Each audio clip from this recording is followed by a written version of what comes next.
Hi everyone, it's Katie from Chords Records. Of course, we've all been devastated today by the news of the passing of the absolute unicorn of Dolly Parton. And while I don't normally do these kind of videos when someone passes, it feels a bit like jumping on the bandwagon. She meant so much to me, and I just feel a real need to put my words onto Chords Records, onto my channel, and just share really brief, some brief favourite vinyl that I have of her. And I sort of want to have a timestamp for my own personal kind of, I guess, historic mark on my channel. I've got a little timestamp of this day because it's so important and so devastating, but brilliant at the same time, seeing the unification and the joy and the words that are being spoken about her around the world. And Australia is no different. I just watched our 6 p.m. news, and it went for 12 minutes as the lead story, her passing. She was my first concert I ever saw in 1987 at Western Springs in Auckland. I went with my mum, and she was touring with Kenny Rogers on a kind of a 6-week tour of Australia and New Zealand. And I think that's where a lot of Australians saw her on that tour. It was such a special tour, and I was lucky to see her, and she just means a lot. So I've just picked out 4 records which are really important in my collection. One day I'll do a kind of retrospective of all my albums, but the first one is, of course, probably one of her most famous albums, Coat of Many Colours. This was released in 1971, and it was probably her 9th or 10th album by this stage. She'd been releasing music since the mid-60s. We all know Coat of Many Colours. She truly believed in loving everyone. It didn't matter what sexuality, what colour, what societal level. She was just... was very religious and believed that everyone was God's children, which was kind of like a really endearing quality about her, that she just did not judge. And of course, her greatest legacy, I think, is her imagination library. Hundreds of millions of books given to children to improve their literacy. So this album, this beautiful vinyl cut, you can see the shine. It's kind of reflecting my computer screen in front. It's a beautiful glossy cover. This one is it was the VMP, Vinyl Me Please Country Edition. It was number 6. And as I've said on my channel before, I've collected all the VMP country, or I'm in the process of it. I signed up at the time, and I'm in the middle of finishing off that collection.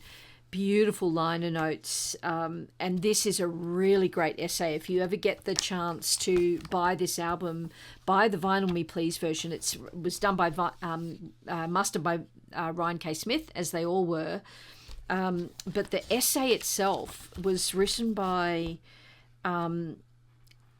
Amelia Sutcliffe, and she was a New York-based writer and head of editorial at VMP and an editor of the book The Best Record Stores in the United States. And she was a massive, or is a massive, Dolly Parton fan, and the liner notes are brilliant. So that's my Coat of Many Colours sort of favourite version. It came in a kind of a cute colourway, which was sort of this many colours, Coat of Many Colours version. The next album, I think, will be one of her lasting legacies as far as musical outputs go, and it's Jolene. This was a 1974 release of her, and of course, side A starts with Jolene, side B starts with I Will Always Love You, 2 of her greatest songs written on the same day. And she's often said, I Will Always Love You, built, was it a school? I think it was a school or a hospital. And she says it's the song that Whitney Houston built from the publishing rights when she did it. But Linda Ronstadt did a fantastic version as well. But there's nothing like Dolly's version and her own words, singing her own words. And Jolene, like such, we all know the song. This copy of Jolene is one of my absolute favourites. I have a couple of versions of Jolene, including I think an Australian OG, but this one is really special. I randomly bought it when I saw it in JB Hi-Fi many years ago on this pink vinyl. I just thought it was really sweet. And you can see JB Hi-Fi is a retailer in Australia, and it was exclusive. And it was released nowhere else in the world, and has since become hundreds and hundreds of dollars just randomly. Not that I sort of kind of not into the value, but it was just a fun little kind of fact I found out a while ago about this album. So that's Jolene, Dolly Parton, 1974.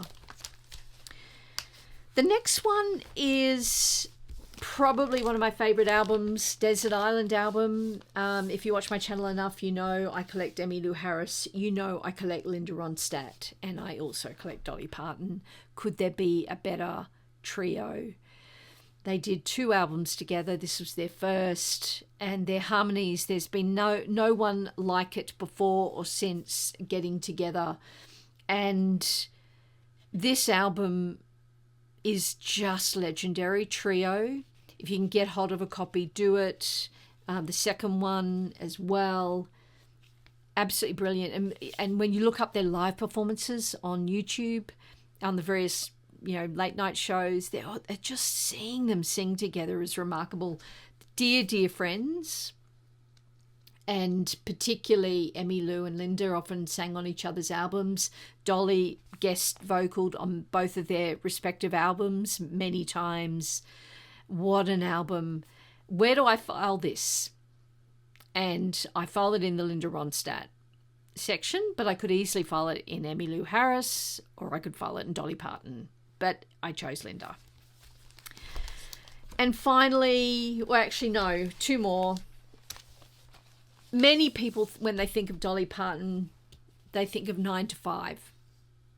And, I mean, goodness. An absolutely brilliant song from an amazing film. Jane Fonda, was it Lily Tomlin and Dolly Parton. This album starts with 9 to 5, and the songs on the album are sort of, they talk to that kind of working class and hard-working woman, working girl, Detroit City, poor folks town. It really is quite a, she was really clever at making complex and important stories told in her very elegant way. And the fact that she was an incredible businesswoman is just, I love that cover of her. And it just speaks to her values and independence. Just absolutely love it.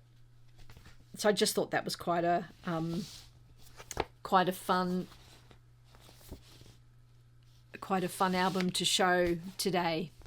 And finally, I just wanted to just spend 2 minutes talking about Rockstar. You can see the box set there. This was a triple album that she produced and released in 2023 after having been kind of, put into the admitted into the Rock and Roll Hall of Fame. And at first she rejected it because she said, I'm not rock and roll. And she eventually was talked into accepting it. And then she said, if I'm going to be in the Rock and Roll Hall of Fame, I better do a rock album. And that's what she set about to do, because her husband Carl was really a rock fan.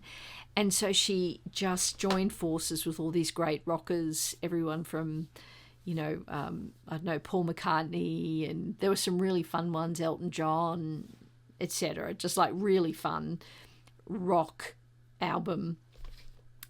And on International 8-Track Day, she put out 100 8-tracks, 100 copies of the 8-track of that album, Rockstar. And I got one. As I said, I'm a huge, huge fan. And the thing I loved about Dolly, and I'm sure it must have been to do with Carl, her husband, she always put out 8-tracks. If you go onto eBay on any day of the week, you will see hundreds of 8-tracks of old Dolly Parton albums. She just loved it. I don't know why, if they had a big car that they played them in, and but she just always put out 8-tracks. It was just her, obviously maybe her audience. I don't know, back in the day. And as a nod to that kind of retro feel of 8-tracks, she put out the triple album of Rockstar on these 2 8-tracks, only 100 copies worldwide, and I was lucky enough to get one, as well as the vinyl box set, as well as the cassettes. I didn't get the CDs. So that's it. That's just I just wanted to come on here just for 2 minutes, or more like 10 minutes, and talk about the great Dolly Parton, what an inspiration she's been to me, just from her absolute joy and giving nature in the world, and her wicked sense of humour, her incredible voice, her incredible songwriting, and what a gift she is really to the world. I think she's up there for me with the loss of Elvis and the loss of John Lennon, the loss of David Bowie. And I think the fact that she's united people from across all sorts of lines, whether it's political lines, belief lines, today, everyone has expressed sorrow at losing this great woman. I mean, I think it speaks volumes, doesn't it, to what an extraordinary person she was. And it's almost like a loss of innocence for the world. You know, where do we go to from here? The world is lesser for her not being in it, surely. All right, I'll see you in my next video coming soon this weekend. Bye.